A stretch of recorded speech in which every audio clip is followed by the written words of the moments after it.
Bienvenidos al Instituto de Investigaciones Jurídicas. Usted se encuentra en el aula Dr. Guillermo Floris Margadant. Por su seguridad, estas son las medidas preventivas que deberá adoptar durante su estancia, así como las acciones a realizar en caso de presentarse una contingencia. El recinto cuenta con sistema de alertamiento sísmico, sistema contra incendio como extintores, detectores de humo e hidrantes, así como botiquín de primeros auxilios. Se cuenta con 2 salidas de emergencia, el acceso principal es una y en la zona media del lado derecho se encuentra la otra. Identifique la ruta de evacuación, zonas de menor riesgo y punto de reunión. Mantenga despejados los pasillos, escaleras y salidas de emergencia del recinto. En caso de activarse la alerta sísmica, conserve la calma, permanezca en su lugar y siga las instrucciones del personal. En caso de incendio, mantenga la calma y evacúe el recinto siguiendo las instrucciones. Si requiere atención especial, indíquelo al personal del staff del evento. En caso de evacuación, diríjase al punto de reunión de manera ordenada y en silencio siguiendo la ruta de evacuación señalizada. Gracias. Muy buenas tardes, bienvenidas y bienvenidos nuevamente. Y vamos a dar inicio a la mesa número 2, Metodología de la Investigación Jurídica, Inteligencia Artificial, Ética y Sesgos en la Investigación Jurídica. El primero de nuestros participantes es César Eduardo Jiménez López, quien nos compartirá el tema Metodología de Investigación Jurídica con Inteligencia Artificial Generativa, hacia una ciencia jurídica responsable y basada en derechos humanos y democracia. Él es licenciado en Derecho y maestro en Derecho Social por la Universidad Autónoma de Guerrero. Actualmente cursa el doctorado en Estudios Políticos y Sociales en el Centro de Investigación y Posgrados en Estudios Socioterritoriales, ambos programas incorporados al CECITI. Muy bienvenido y adelante. Me permito recordarles a los participantes que cuentan con hasta 15 minutos para su participación. Gracias. Primeramente, muchas gracias. Es un orgullo estar aquí en este gran congreso. Agradezco al doctor Enrique de Cázares, como a la doctora Patricia López por la organización, logística y demás que se han impuesto en este congreso. El presente título que presentaré se llama Metodología de la Investigación Jurídica con Inteligencia Artificial Generativa hacia una ciencia jurídica responsable y basada en los derechos humanos y democracia. ¿Por qué lo pongo en ese dilema? Más que nada, siempre cuando vienen cuestiones nuevas a bombardear el ámbito global, en ese sentido, hablando de educación jurídica, hay una cuestión de resiliencia, pero también hay una cuestión de asertividad. ¿Por qué? Porque en base a los problemas sociales que vamos teniendo, completamente nosotros vamos adaptando nuestra ciencia jurídica, que si bien algunas de ellas, o casi todas, a veces cuestiones jurídicas, son antes de la actualización como tal. Lo podemos ver en varios contextos. En ese ámbito, hablando de la introducción, vemos que ahorita enfrentamos un reto mayúsculo, porque integrar lo que viene siendo inteligencia artificial a las cuestiones y a los retos que vemos ahora no es una tarea sumamente sencilla, sino tenemos que ver primeramente la calidad científica. Destaco en esa parte, o cabe destacar en esa parte, que el presente trabajo no va con la visión de decir no a la inteligencia artificial, sino sí, pero controlado y ver de qué manera lo vamos a adaptar a ella. ¿Basada en qué? En la tutela de los derechos humanos, primeramente. En ese ámbito no se trata solamente de utilizar la IA, sino hacerlo de forma responsable, con transparencia, de debido proceso y participación social, de lo que vemos nosotros, los licenciados en Derecho, maestros, doctores, en la educación jurídica. La presente propuesta no se trata de solamente presentar de una forma alarmante de cómo utilizar la inteligencia artificial en los trabajos, sino cómo presentar un protocolo metodológico que permita la investigación jurídica y apoyarse de la IA generativa como herramienta solamente, no como autora de ella. En esa cuestión se puede sistematizar desde estructuras, detectar sesgos y, por ejemplo, destacar algo que se ha venido llamando en este presente congreso, lo que es el juicio humano. El objetivo de este trabajo es construir un modelo metodológico verificable, reproducible, pero más que nada responsable y reduzca los sesgos como tal. Si bien en este ámbito quiero destacar que en base a cómo son las indicaciones que le digas a una IA generativa es como te va a contemplar el dilema.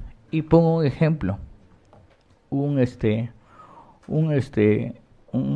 estudiante que tiene su aparte es pastor de una congregación, me dijo, puse cómo iba a estructurar ahora sí que la disertación frente a la iglesia, pero no le puse en qué tipo de corriente filosófica va manejando.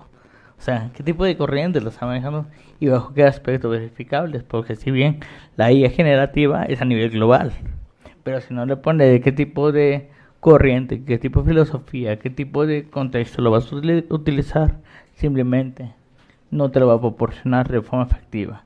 Y dado eso, existe el juicio humano que se puede contemplar, sino solamente como apoyo a ella lo estoy poniendo. Eso significa la reproducción de conocimientos de manera crítica, replicado en el trabajo de valores, condiciones y fortaleciendo la democracia. Vemos que el conocimiento como tal, si no se expande, se queda solamente en la letra, sino de forma democrática, la interacción. Pero en este dilema se ve que a la mano una cuestión importante, cómo poder al estudiante, ahora sí que estará o indagar, para que no utilice la IA solamente de forma para obtener información, sino de forma de interactuar. De ahí más la cuestión de la mayéutica, en base a las preguntas y respuestas que se va haciendo el mismo estudiantado, ¿no?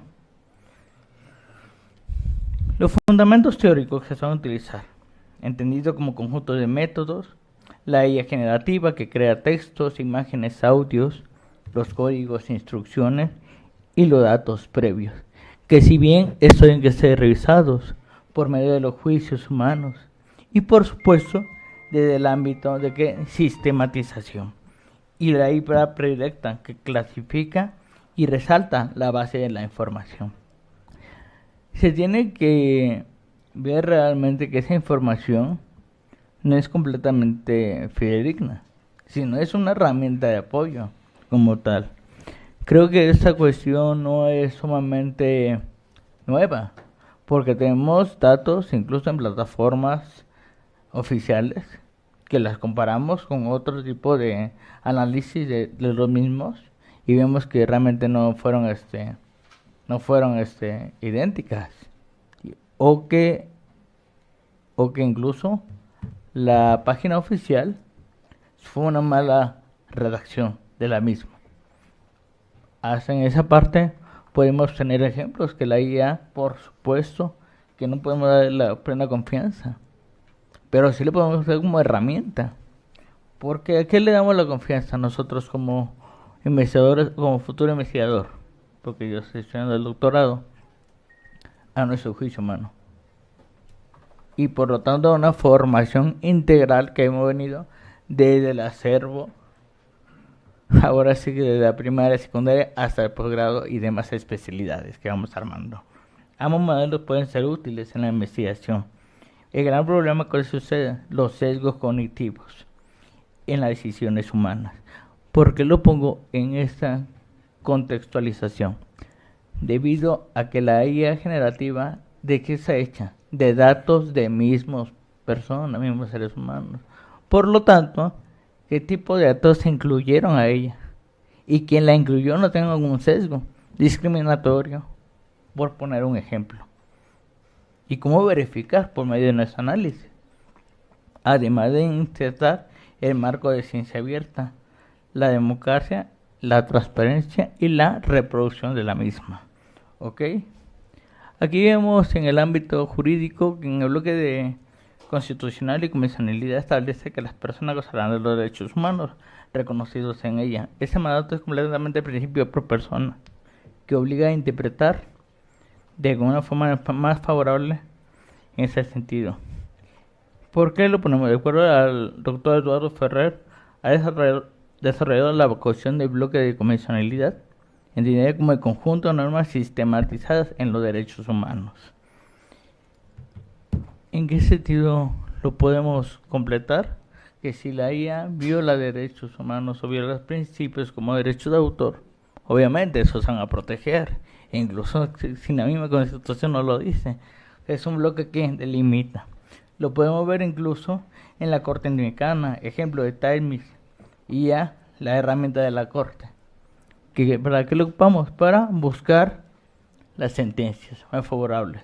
No viene siendo como unos años anteriores que eran los tomos completos de jurisprudencias y demás. Y buscar ahora sí que uno por uno, si no, te da el mecanismo. Creo que es una cuestión más de potencializar el ejercicio de la investigación. Obviamente, como lo he estado diciendo, regulada. Metodológicamente aplicable, que se podrá ver lo que viene siendo el principio de trazabilidad, verificación, corrección y cadena de custodia, origen, licencia y demás. Como se estaba observando en este congreso, no toda la información es real. E incluso las mismas citas que pone la inteligencia artificial son a veces inventadas por ella. Si no conocemos esos principios básicos, ¿cómo podemos verificar como tal? Y esa yo creo que es la primera tarea de los investigadores, docentes, es cómo empezar a indagar en los alumnos la verificación. Obviamente, si el mismo alumno no puede hacer un silogismo jurídico, si no puede sistematizar cómo se pide realmente empezar a amar este tipo de protocolización en base a ¿qué? A una herramienta. Los resultados vienen siendo como el plantilla de trazabilidad y control de versiones, el fortalecimiento de la ciencia jurídica responsable y abierta, la métrica de calidad, los acuerdos del evaluador y los check and back, que viene siendo la metodología basada a ellos. La discusión, los riesgos de automatización crítica concentrada tecnológica y en los sesgos. Si no tenemos los principios que anteriormente lo dijimos, hay un problema grave, porque debido a que no hay una regulación balanceada en el ámbito de una herramienta solamente y no una solución a lo que vienen siendo los problemas, porque la solución de los problemas con qué se hace, no se hace incluso con una teoría, se hace con muchas teorías y demás, y poco a poco el conocimiento se va mejorando. No podemos hoy en día decir que la IA lo puede hacer, y realmente nunca, porque el principio de juicio humano siempre va a estar sobre la mesa. Los beneficios: democratización del conocimiento, transparencia y trazabilidad. Debido a esa cuestión, ¿por qué pongo la democratización? La IA generativa se aboca con diferentes traducciones y por supuesto con más información. Basado a eso se puede dar diferentes contextos y los resultados. Pero necesitando de la validación del ser humano y la revisión por pares. Conclusiones: la IA generativa es una herramienta no autora, transparencia en los controles debido al proceso de la ciencia jurídica y por supuesto la contribución a la Agenda 2030, que es lo que viene siendo la paz, la justicia y las instituciones sólidas. De mi parte ha sido todo, le agradezco su amable atención y nuevamente muchas gracias, doctor Cázares, doctora López, por la invitación.